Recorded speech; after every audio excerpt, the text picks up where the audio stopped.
Our guest today is really good at his job. He is a trusted voice when it comes to sports media. In fact, he breaks more stories in sports media than Woj does when it comes to the NBA. It is the great Ryan Glasspiegel. He's a dominant voice on Outkick with Clay Travis and the great crew there. He is on Twitter at Sports Rapport. I'm Bryan Fenley. I'm an anchor at Fox Sports Radio, and I'm on Twitter at Bryan Fenley. Ryan, thank you so much for doing this. And I wanted to start here. How did you work yourself into becoming so widely known, widely and well respected as an analyzer of sports media? Thank you. I really appreciate that introduction. I mean, did my parents ghostwrite it for you or something? No. But in any event, so I mean, I guess it's like how long of the version do you want? Because I mean, I guess it's probably about a 10-year journey at this point. But I think I'm not going to go into every day because we'd be here forever. So I'll give you the kind of cliff notes of it. I graduated from Wisconsin in 2009. I moved to Chicago. I worked for an online furniture company for about a year and a half. It wasn't what I woke up in the morning dying to do. Sure. It was like, if you can put yourself in the mindset of like 2009 graduates, though, there aren't like a lot of jobs available, whether you want to do them or not. And so I cut on at a startup. I did that for about a year and a half. I don't know that I say I just wanted to be in sports media, but I grew up in Connecticut, like revering kind of the 90s Sports Center anchors, Mike and the Mad Dog, eventually PTI when that launched while I was in like 8th grade or 9th grade. So you always kind of like, as somebody who's obsessed with sports and sports media, I've always really been interested in that realm. So I decided to just like quit and start blogging. I did that for about 2 years. And so I got like very lucky in a couple of senses. Like number one is that like I applied for other real jobs during this 2-year stretch that I got to kind of final round interviews for, but did not ultimately get. So there like is chance I could have gotten hired to be like some hospital consultant or something. Like just, I mean, I'd be making more money now, but I don't think I'd be happier. Sure. But so it's like kind of like the song "Thank God for All I've Missed" because it led me here to this. Yeah. But for about 2 years, I freelanced. I did my own blog. I wrote like a 6,000 word piece on like medical marijuana for Huffington Post. I wrote about like the expected return of a lottery ticket. I did some food slideshows for a site, The Daily Meal, like the spiciest food in America. And so I did that for 2 years. I caught on at SI.com part-time. So the way that worked is my dad just started talking to a guy in a bar in New York who was wearing a Brewers hat. It Wow. turned out this guy was named Neil Janowitz. Now he's the editorial director of Vulture, which is New York Magazine's culture vertical. But at the time, he was an editor of ESPN, the magazine. So this is when Wow. I was still at the furniture company. And I did like a thing that was about 40 words for him on like some app that was a random YouTube video generator of sports nostalgia. Okay. And he eventually left ESPN, the magazine, pretty quickly after that because they moved their offices from New York to Bristol. He didn't really want to go live in Connecticut. I kind of lost touch with him. But about 2 years later, when I'm blogging, my dad notices his byline at SI.com on some quick, like, Pat Summerall tribute post because Summerall had just passed away. Mm-hmm. And she's like, you should message him. I'm like, I don't know. I hadn't really talked with him in 2 years. So I followed him on Twitter, but I didn't send him a message. And so I was at this site called Chicago Side Sports that is now defunct. Ben Strauss of the Washington Post wrote there. Daniel Libet, who's like a guy who exposes a lot of like NCAA program corruption, he wrote there. It had some interesting stuff, but it wasn't a place that was like for me because it was at its core a Chicago fan site, and I'm not really a Chicago fan, even though I live here. And so I was like kind of floundering at that, but I had also caught on, and it was my first kind of recurring role in sports. journalism. But anyways, so this is like a Tuesday that I follow Neil on Twitter. On Mhm. Friday, I get let go from Chicago's side. I was making $500 a month, and they just said I was like a budgetary constraint. So that they were not, I mean, succeeding Yeah. in business, but like I also wasn't a good fit for them. But literally 3 hours after I get fired, I have an email from Neil like, "Hey, I just read through a bunch of your stuff. I really like it. Wow. And like I just started at si.com and I'm looking for writers. Like, what are Oh you my trying to work gosh. on?" Like literally he emailed me.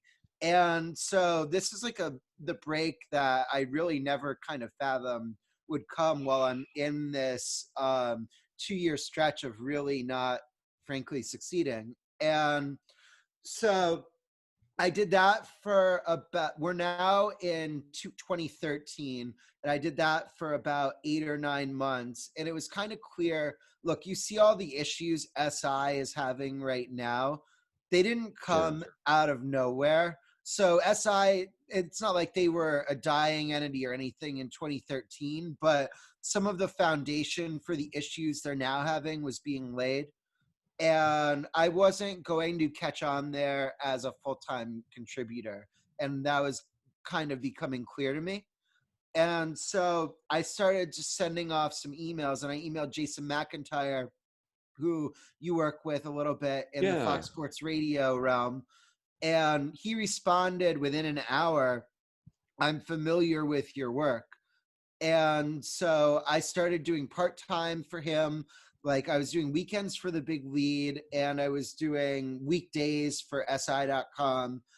And I just all of a sudden from at that point, really when I started doing both, my I just hit a groove at SI. So just day after day after day, he was trying to get USA Today to give him the money to hire me, and I was just firing off banger after banger after banger blog at si.com. The one that I think really put me over the edge was, you probably don't remember this, but there was some bowl game between Alabama and Oklahoma.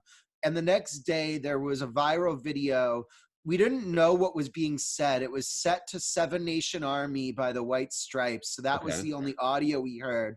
We see a Oklahoma frat kid and a Bama mom arguing with each other. Then the Bama mom's like, "I'm cool, I'm cool." So like she's separated and they're not jawing anymore. All of a sudden she does like a flying Mortal Kombat drop kick from 3 rows above into the Oklahoma frat kid. Wow. And so this video is like going viral on all the blogs. And I posted it on my Facebook, and somebody messaged me like, "Hey, this kid who got kicked is my frat brother." So I got him like on the record to describe this scene that everybody was watching on all the blogs while it was still like the hot topic of conversation. And that was like at the moment where I'm just like, can imagine the conversation Jason had with USA Today, like, how is this not on our site? And so Wow. I caught on with him, and I've always been innately interested in sports media. So even though I wasn't covering it before that, the Big Lead is a place that's known for it. But I read Big Lead, Deadspin, Deitch, all that stuff like religiously. And so I was doing like, I'd interview like Bob Ryan, or I would interview like Eric Rydholm, who was the creator of Pardon the Interruption. And I was commenting like opinion wise on things that were happening in media, but I wasn't really breaking many stories on it. And my first really, I had two really big scoops, and I think I can say now without like violating confidences that Jason helped me on both of them in terms of closing it. But the first one was that Bill Simmons tried to trade for Katie Nolan when Simmons was at ESPN, Katie was at Fox. There was going to be a trade where ESPN was going to send Fox Ian Dark, as Fox like said about big soccer and ambitions, and Fox was going to send back Katie Nolan. And the trade fell through at the last minute when Fox also wanted Marty Smith and ESPN said no. So that was number one. And then I broke the story that Colin Cowherd was leaving ESPN for Fox. So when I broke those two stories, those are pretty big media stories to be breaking. I was probably like 26, 27 at the time. And it just started flowing into more and more of them. And I really took ownership of the media beat at the Big Lead when Jason started working with FS1, and he removed himself from the reporting beat that he had built over all those years. And so over probably the last 4 or 5 years, well, he's been like, I mean, he left the Big Lead about 2 years ago. I left it this past March or April or so. But really, since he started working at FS1 when he was doing Speak for Yourself with Whitlock and Colin, Sure. that's when I took the big ownership of the media beat at the Big Lead. And then how did Clay and his team at Outkick find you, and what attracted him to what you were doing and the work that you had done? So that's interesting. I actually neglected to mention this, but in the time before I got to SI, this was like the early days of Outkick, and Clay had something that was called the bullpen, where people could email him stories and wind up like being published on the site. So I actually published 2 things at Outkick in like 2011, Oh, 2012 wow. type area. Number one was I wrote and was completely correct that Brett Bielema would be a complete disaster at Arkansas. Yeah. And then I also wrote about um, I had a wedding that was during the Packers 49ers playoff game, the one where Colin Kaepernick ran for about 75,000 yards. I don't like if he wanted to run left, he was getting to the end zone in that Yeah. game. And so I wrote about watching that on my phone at a wedding via like Slingbox, and kind of how like being at a wedding of 2 people who I was and remain very fond of kind of dulled the blow of a devastating Packers playoff loss. So I've known Clay like I guess like what I don't know what the right word is, but a little bit since that point. And I kept in touch with him. I interviewed him once or twice at the Big Lead. Yeah. Just stayed in like relative touch, and he messaged me for the first time probably about 2 years ago now, saying that he was thinking about expanding Outkick. And nothing came of it for a little while, but then after the Super Bowl this year, he just sent me a message saying like, what can I do to get you to join? And so we had a conversation, and it was an attractive opportunity both creatively and financially, and so I decided to make the jump. And so I'd been at Big Lead for about 6.5 years. I had a good relationship with the people who took over the site at Minute Media from USA Today, but I also felt like it was not like the wrong time to move on. Bryan Glasspiegel is with us with Outkick. He is on Twitter at Sports Rapport. I'm Bryan Fenley. I'm on Twitter at Bryan Fenley. You think about the A-list team you have at Outkick, from Bobby Barak, Jason Whitlock, Clay Travis, so many other great contributors. How voracious are people's appetites, Ryan, for the content that you guys are putting out at Outkick? I mean, I'm looking at the traffic meters every day, and the growth from when I started it. So Bobby and I, you mentioned Bobby Barak. He worked at the Big Lead with me. He also came over at the same time.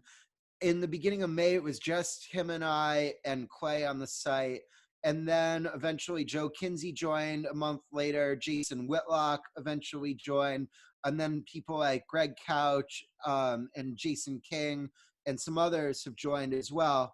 And so now, I mean, I don't even know in terms of like exponential growth the exact percentages, but a substantial amount of people are reading this site every day. So yes, to use your word, I would say there is like a voracious appetite for it. what could be perceived as far as why what you're doing at Outkick could be ahead of its time?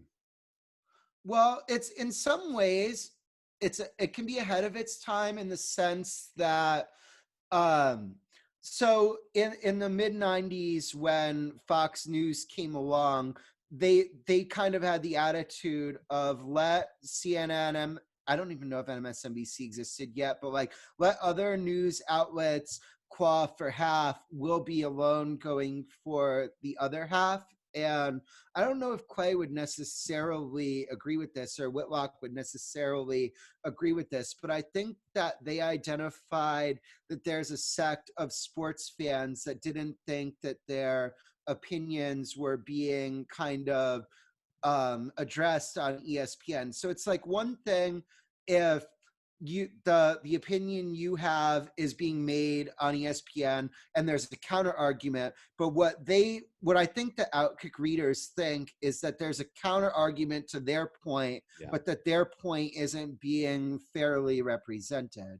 Um, but in terms of being like kind of not behind its time, but like kind of future to the back or whatever, so many sites pivoted away from text to video over Yeah. the last kind of half decade, as ad rates plummeted for print, and like people saw, okay, well, if we have the same engagement on a YouTube video or a Twitter video, we make X amount more money than we do from a page view, so let's focus our resources there. And they're just there's a lot less written copy in the sports internet now than there was in 2015. And so I think that as like a lot of other outlets have zagged, Outkick has captured a bunch of people who want to read as opposed to watch. Yeah, that's a great point. Ryan Glasspiegel with us. I'm Bryan Fenley. And as far as breaking stories, which you've done so much of, how much of that is a testament to relationship building and then having trust in that other party to confide stuff in you that ultimately you are the one that gets to deliver that big news? Yeah, so sometimes like it is like I'm not going to say I've never gotten a handout of news. I think everybody, like Richard Deitch and John Oran, call those lattes. I think that everybody has gotten their fair share of those. But to your point, I do make it really, it's not just because like I'm thinking about it, oh, I want to have a relationship with this person because they can give me scoops, but like there's I think that people in this business, it takes a while for them to trust you, because at a lot of these places there's like a Game of Thrones. There's a certain amount of jobs that there are both for on-air talents and for people behind the scenes, and there's always somebody else who wants Sure. kind of your perch. And so to develop like long lasting relationships with people, so that it's not just like you get one thing and then they feel burned or whatever, Yeah. you have to take an interest in them at times when you don't need anything. There's like I think that being a good listener is important, because like I always try when if I'm like barking a source's ear off, to say, okay, I had a lot of airtime. Now, like, what are your concerns and things like that? Because I don't want to just be like speaking through a megaphone. Like, I Yeah. think that these conversations go two ways. And I mean, I've always tried to be honest with facts and fair in my opinions. And I thought that I would lose some more sources than I have by going to Outkick, quite frankly, but I've actually retained. I'm not going to say like everybody who I was close with is Sure. still close with me, but I think that I've retained a greater proportion of them than I might have like kind of expected before I took the job. Yeah, it's amazing just how much you are at the front of so many of these sports media breaking news stories. My final question for you, Ryan and Ryan Glasspiegel, is with us with Outkick.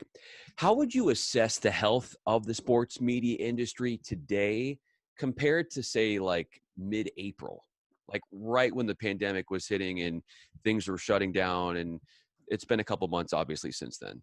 Well, I mean, thankfully, a very high proportion of the live sports inventory that's really, frankly, the lifeblood of the industry was salvaged. I mean, we lost maybe 20-25% of the college football season in terms of like the out of conference matchups and maybe shortened conference schedule. We kept the NBA playoffs. We lost a few regular season games, but the whole playoffs Sure. were complete. We did lose March Madness, which was a big deal. We lost the Little League World Series, which fills a lot of hours for ESPN in the month of August. But football, the NBA, MLB lost some regular season games, but it got like not totally made up, but having those extra round of playoffs Yes. really does soften the blow in terms of what was lost with MLB. So look, there are going to be job losses throughout the industry as a direct result of the pandemic. In many ways, I'm thankful that it wasn't worse, because if you go and look back at what people were saying about, for example, the NBA bubble Yeah, I before saw it that. happened, like Yeah. I brought up like USA Today and CNBC Yeah. amongst, I singled them out because they actually put their thoughts and publish, and I remembered the stories, but like there were way more people tweeting sentiment that this was never going to work and give up. There's not going to be sports the rest of the year. If you Mhm. remember what was happening when all of the Marlins and Cardinals were testing Yes. positive, saying no more MLB. But so we're lucky that it wasn't worse. So I don't want to diminish Mhm. that there are going to be losses as a result of what was lost. But I'm very thankful that I'd say probably 70 to 80% of the live sports that we thought we were going to miss were salvaged. Yeah, absolutely. You absolutely nailed it. And I encourage everybody to check out your work on Outkick. I was reading that article, and I remember reading that USA Today article and looking at just, yeah, like you said, they put a lot of time into it, but how wrong they were. And thankfully, they were so wrong. You know who's not I wrong? hope that they're glad that they were wrong Yeah, too. that's true too. That's true too. It's not like you know what? I told you so. I'm not a big fan. Like, I'm all about positivity and doing things safely and trying to make stuff happen and finding a way, right? I mean, that's kind of what I love to do. Ryan Glasspiegel, absolute stud, a rising name in the business. Follow him on Twitter at Sports Rapport. I'm